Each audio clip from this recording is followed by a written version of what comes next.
Good morning students. बेटा previous lecture video की अगर हम बात करें तो हमने ग्रुप नंबर 16 या फिर जनरली हम बात कर सकते हैं कि हम मॉडर्न पीरियोडिक टेबल को थोड़ा समझने की कोशिश कर रहे हैं। तो मैं आपको एक ग्रुप करवा रहा हूँ ताकि आपको ये पता चल जाए कि किस तरीके से हमें ग्रुप्स को पढ़ना होता है। 11th क्लास 12th क्लास दोनों के लिए इंपॉर्टेंट वीडियोज़ हैं ये, कि भाई हमें ग्रुप की स्टडी कैसे करनी होती है। तो हमने प्रीवियस वीडियो में अगर हम बात करें तो अपन ने ऑक्साइड्स के ऊपर वर्क किया था कि भाई ऑक्सीजन को बनाया कैसे जाता है। ऑक्सीजन को बनाने के बाद हम नेक्स्ट बात करते हैं कि ऑक्सीजन रिएक्ट कैसे करता है।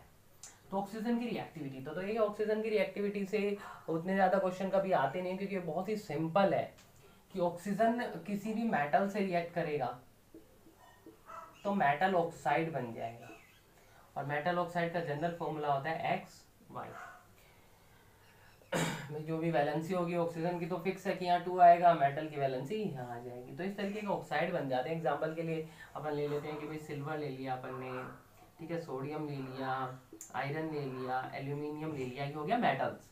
इसके साथ साथ अगर मैं बात करूँ तो ये नॉन मेटल से भी रिएक्ट करता है। तो नॉन मेटल का एग्जाम्पल ले लेता हूँ, जैसे P4 फॉस्फोरस ले लिया, नॉन मेटल है। तो नॉन मेटल की अगर मैं बात करूँगा तो नॉन मेटल से भी ये जो है वो रिएक्ट करता है। बनेगा क्या? तो अगेन ऑक्साइड बनेगा। तो अगर इनको रिएक्ट करवाया जाए तो Ag+O तो क्या बनेगा? AgO। अब Ag की अगर हम बात करें तो +1 भी वैलेंसी होती है, +2 भी, लेकिन +1 इसकी सबसे फेवरेट वैलेंसी होती है, सबसे अच्छी वैलेंसी होती है। तो सीधी सी बात हो जाएगी, क्या बनेगा? Ag2O। सोडियम +1 वैलेंसी होती है तो अगेन क्या बनेगा? Na2O प्लस ये कभी कभार NaO2 भी बनाता है। आयरन की अगर हम बात करें तो भी आपको पता है आयरन +2 भी होता है, +3 भी होता है, तो FeO भी बनता है, Fe2O3 भी बनता है, और ये दोनों मिलकर Fe3O4 भी बना सकते हैं। तो इस तरीके से ऑक्साइड्स बनते हैं। एल्यूमिनियम की अगर मैं बात करूं तो फिक्स है, 3 वैलेंसी होती है तो Al2O3 बनेगा। फॉस्फोरस की अगर मैं बात करूं तो P4O10 इस तरीके के कंपाउंड ये बनाता है। P4O5 भी बनते हैं, और फॉस्फोरस की जब हम प्रॉपर्टीज पढ़ेंगे तब अपन देख लेंगे। तो इस तरीके से ऑक्साइड बनते हैं। किसी भी मेटल या नॉन मेटल से जब ऑक्सीजन रिएक्ट करेगा तो क्या करेगा? ऑक्साइड बन जाएगा सिंपली, और जो उनकी वैलेंसीज होंगी वो इंटरचेंज हो जाएंगी बस। तो ये है कि जब हम किसी भी मेटल या नॉन मेटल से ऑक्सीजन की रिएक्शन कराएंगे। अब यहाँ पर 2 रिएक्शन बहुत ज्यादा इंपॉर्टेंट है, उनकी तरफ आप थोड़ा सा ध्यान दें। सल्फर डाइऑक्साइड से जब हम ऑक्सीजन को रिएक्ट कराते हैं तो ये रिएक्शन जो है वो बहुत आसान नहीं होती, और सल्फर डाइऑक्साइड ऑक्सीजन उतनी इजीली रिएक्ट कर नहीं पाते। तो हम हेल्प करने के लिए वेनेडियम पेंटॉक्साइड को बुलाते हैं, V2O5, वेनेडियम पेंटॉक्साइड। तो जब वेनेडियम पेंटॉक्साइड की प्रेजेंस में रिएक्शन होती है तो we get SO3, trioxide sulphide. तो अगर मैं SO3 की बात करूं तो अब देखिए, मैंने कहा कि रिएक्शन बहुत आसान नहीं होती, तो बात ये आती है कि फिर अगर करानी ही क्यों है?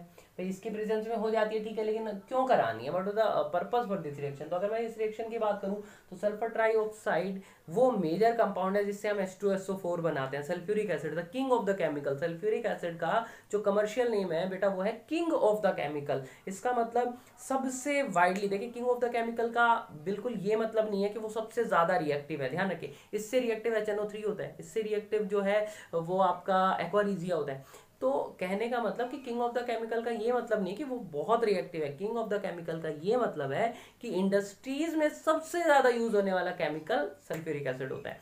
तो दैट्स वाई उसको कहा गया है किंग ऑफ द केमिकल। इसका मतलब कोई भी industry without sulphuric acid work नहीं करती। कोई भी केमिकल प्रोडक्ट जब आप बनाते, कोई भी प्रोडक्ट हाउस होल्ड भी जो बनता है, सभी के अंदर sulphuric acid. Even textile industry, that जो कपड़े हम बनाते हैं, मतलब जितने भी हाउस होल्ड हम यूज कर रहे हैं, कपड़े, प्लास्टिक, रबड़, सबके अंदर H2SO4 का यूज होता है। तो that's why this is known as king of the chemical. अब अगर ये किंग ऑफ द केमिकल है तो उसे बनाने के लिए किसकी जरूरत पड़ती है? SO3 की। इसका मतलब SO3 ये जो रिएक्शन है ये हर एक नेशन में बहुत वाइडली कराई जाती है। ये रिएक्शन हम बहुत ज्यादा इंपॉर्टेंट है, दैट्स व्हाई इसको हम अलग से पढ़ रहे हैं कि सल्फर डाइऑक्साइड को ऑक्सीजन से रिएक्ट कराते हैं, V2O5 की प्रेजेंस में SO3 बनता है। ध्यान रखना है ये रिएक्शन क्यों इंपॉर्टेंट है, क्योंकि SO3 वो मेजर कंपाउंड है जिससे आप H2SO4 बनाते हैं, दैट इज सल्फ्यूरिक एसिड बनाते हैं। तो इसलिए बहुत ज्यादा इंपॉर्टेंट हो जाती है रिएक्शन। और इसी तरीके की एक और रिएक्शन है जो आपको ध्यान रखनी है, वो है कि क्या होता है जब HCl और O2 की रिएक्शन आपस में कराते हैं। HCl आपको पता है this is hydrochloric acid. Again ये रिएक्शन आसान नहीं होती, क्यूप्रस क्लोराइड की प्रेजेंस में कराई जाती है, CuCl2 की प्रेजेंस में कराई जाती है, और यहाँ से जो बाई प्रोडक्ट मिलता है वो आपको मिलता है क्लोरीन गैस। तो क्लोरीन को बनाने के लिए आप कह सकते हो कि this is the preparation of chlorine. Chlorine को बनाने के लिए भी आप इस रिएक्शन का यूज कर सकते हैं कि HCl में क्या किया आपने, O2 गैस पास कराई, CuCl2 के प्रेजेंस में आपको क्या मिला, Cl2 plus H2O। Cl2 plus H2O bleaching action भी दिखाता है, तो दैट्स वाई ये इंपॉर्टेंट हो जाता है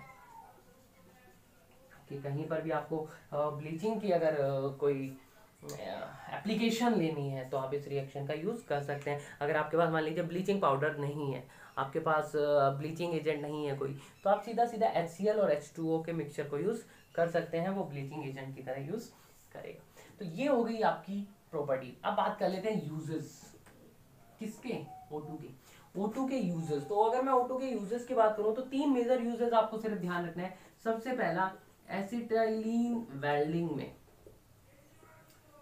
वेल्डिंग आपको अच्छे से पता है क्या होती है कि भैया अगर हमें किसी भी दो मेटल्स को आपस में ज्वाइन करना है तो हमें एक बहुत लार्ज अमाउंट की एनर्जी वहां पर बनानी होगी ताकि वो मेल्ट होकर जब दोबारा से सॉलिड फॉर्म में आए, दोबारा से रीफ्रीज हो, तो वो आपस में कनेक्ट हो जाए। तो वेल्डिंग के लिए आपको बहुत ज़्यादा एनर्जी की जरूरत होती है। तो सीधा अगर हम इलेक्ट्रिसिटी से वो एनर्जी लेते हैं तो इलेक्ट्रिसिटी कंजप्शन बहुत ज़्यादा होता है। तो उससे बचने के लिए हम क्या करते हैं, एसिटिलीन वेल्डिंग लेते हैं कि हम इलेक्ट्रिसिटी से एसिटिलीन को बर्न करते हैं। एसिटिलीन है क्या, अगर किसी बच्चे को ये नहीं पता है कि एसिटिलीन क्या है, तो वो होता है इथाइन, C∼C, इथाइन। तो इथाइन का कॉमन नेम होता है एसिटिलीन। तो एसिटिलीन को जब हम बर्न करते हैं, इसको आप सिंपल फॉर्म में लिख सकते हो C2H2। तो C2H2 को जब हम बर्न करते हैं तो जो CO2 प्लस में H2O बनता है, इसके साथ निकलती है लार्ज अमाउंट ऑफ एनर्जी, और वो एनर्जी इतनी इनफ होती है कि वो मेटल्स को क्या कर सकती है, मोल्टन फॉर्म में ला सकती है, मेल्ट कर सकती है। तो इसलिए हम एसिटिलीन वेल्डिंग के अंदर इसका यूज करते हैं। अगर मैं दूसरे यूज की बात करूं तो दूसरा यूज आप बहुत फैमिलियर है कि O2 को आप O2 gas as a breathing gas आप उसे सिलेंडर्स में प्रोवाइड करा सकते हैं, हॉस्पिटल्स में, ठीक है, क्लाइंबर्स को माउंटेन्स पे जो जाते हैं, मतलब जहाँ पर